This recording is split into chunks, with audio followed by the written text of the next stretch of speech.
श्री ओम करणी, श्री ओम करणी, श्री ओम करणी, श्री ओम करणी।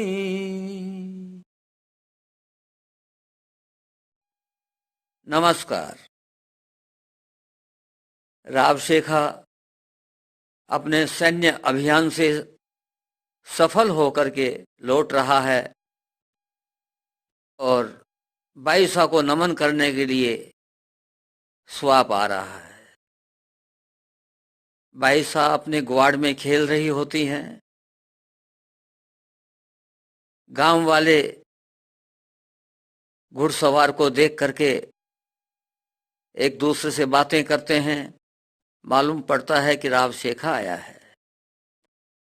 बाईसा की चमत्कारों की बातें खूब फैलने लगी हैं। शेखा आकर के बाईसा को नमन करता है और सारा हाल सुनाता है और कहता है कि बाईसा वो शकुनी मारा गया। बाईसा ने कहा, भाई उसका प्रारब्ध ही ऐसा था, इसका कोई क्या करे। उसने प्रारब्ध के टालने के लिए कोई प्रयास भी नहीं किया। विश्वास करता तो शायद प्रारब्ध टल जाता। उसने विश्वास ही नहीं किया। वो अपने शकुन को ज्यादा महत्व देता रहा। इसलिए तो प्रारब्ध ही काम करेगा ऐसी हालत में। तो देखिए, प्रारब्ध और भक्ति, इन दोनों में भी भक्ति ही सर्वोपरि है। शेखा विश्वास द्वारा, श्रद्धा द्वारा मां की भक्ति में था। शकुनी अपने शकुनों की भक्ति में था, शकुन ज्ञान की, शकुन शक्ति की भक्ति में था। वो माताजी की भक्ति में नहीं था। इसलिए शेखा सफल हो गया, शकुनी फेल हो गया। शेखा नमन करके कहता है, बाईसा आप तो साक्षात योग माया के अवतार हैं, आदि शक्ति के अवतार हैं। मुझे एक वरदान दीजिए। माताजी अंतर्यामी रूप में उसको पहचान गई कि ये तो गड़बड़ मामला है, गलत बात के लिए अड़ेगा। फिर भी कहती हैं, बोलो भाई क्या चाहते हो तुम। बोले मुझे अमर कर दो। अरे भाई वीरा, ये क्या मांग रहा है तू समझता नहीं, इस संसार में जिसने शरीर धारण किया उसको शरीर छोड़ना होगा। मैं शरीर धारण किए हुए तेरे सामने हूं, लेकिन मुझे भी एक समय इस शरीर को छोड़ना होगा। इसी प्रकार से इस संसार में कोई भी आया है उसको शरीर छोड़ना ही पड़ता है। शेखा अड़ गया।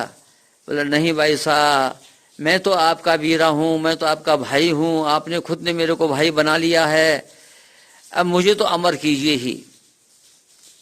तो माताजी ने देखा, बाईसा ने देखा कि भाई अब ये अड़ गया है बच्चों की तरह से, तो इसको बहलाना ही पड़ेगा। क्योंकि बच्चा जब किसी गलत काम के लिए भी जिद करता है तो उसको बहलाया जाता है। तो बाईसा कहती है, बोला अच्छा देख, मैं तेरे को 4 बातों का संयोग बता देती हूँ, उस संयोग को तुम टाल देना। वो खुश हुआ। बताओ बाईसा, वो कौन सी 4 बातें हैं। तो बाईसा कहती हैं, देख, अमावस्या की रात आकड़े का पेड़, खीप की खाट और काले मेंढे का मांस, ये 4 संयोग टाल देना तो तेरी मृत्यु नहीं होगी। लेकिन जिस दिन ये चारों संयोग हो जाएंगे उस दिन मृत्यु टल नहीं सकती। रावशेखा बहुत प्रसन्न हुआ।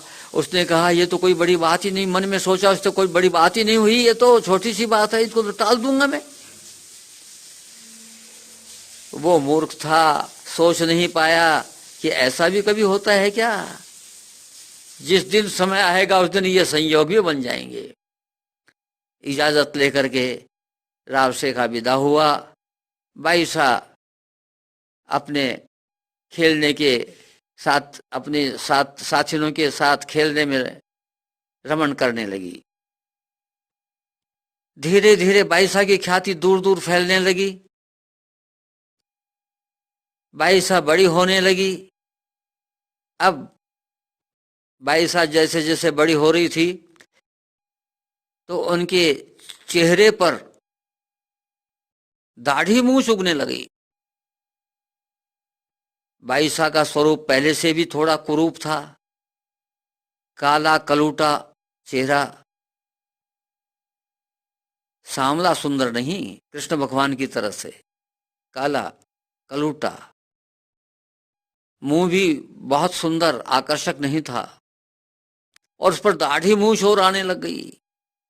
पिताजी को बड़ी चिंता हुई कि अब शादी कैसे होगी। बड़ी हुई धीरे धीरे और बड़ी होकर भी 18, 19, 20 ये सारे वर्ष पार हो गए। पिताजी को चिंतित देख करके रिधुबाई साथ समझ गई कि पिताजी चिंतित क्यों हैं। सब जानते थे कि भाई लड़की तो सासरे जाती ही भली, चाहे वो सकत बाईसा थी, फिर भी गांव वाले भी ये जानते थे कि भाई एक दिन तो जाएगी ही, ये ससुराल जाएगी ही, हमको छोड़ के जाएगी ही। अतः रिधु बाईसा ने तरकीब निकाली। पिताजी से पूछ ही लिया कि पिताजी आप बताइए कि इन दिनों उदास क्यों रह रहे हैं, किस बात की चिंता है आपको? अब पिताजी रिधुबाई की सगाई संबंध के बारे में रिधुबाई को कैसे कहें, बड़े संकोच में पड़े। रिधुबाई जिद कर गई, बताओ, मेरे को तो बताना ही पड़ेगा आपको। भाई क्या बताऊं तेरे को, सही बात यह है कि मेरे को तेरे संबंध की चिंता हो रही है। जहां कहीं चर्चा जाता करता हूं सब जगह बात फैली हुई है कि बाई का स्वरूप काला कलूटा है, दाढ़ी मूछ भी हैं, कोई हाँ ही नहीं करता, क्या करूं? बोले इतनी सी बात के लिए आप इतनी चिंता कर रहे हैं, मेरे को पहले ही कह देते। बोला साठिका में जाओ, वहां केलू जी हैं, उनके एक बेटा है जिसका नाम है देपा, उसके साथ मेरा संबंध हो जाएगा, बात पक्की हो जाएगी, वहां चले जाओ। बड़े खुश हुए मेहा जी, साठिका पहुंचे। ऐसा लगा जैसे वो तो इंतजार ही कर रहे थे इस बात के लिए। बात तो वहां भी पहुंच गई थी कि ये स्वापरी सगत ऐसी है, लेकिन फिर भी वो तो उसका सम्मान करने के लिए तैयार थे। उन्होंने सहर्ष संबंध स्वीकार कर लिया। संबंध स्वीकार हुआ, विवाह की तैयारियां होने लगी। आज बस इतना ही। नमस्कार।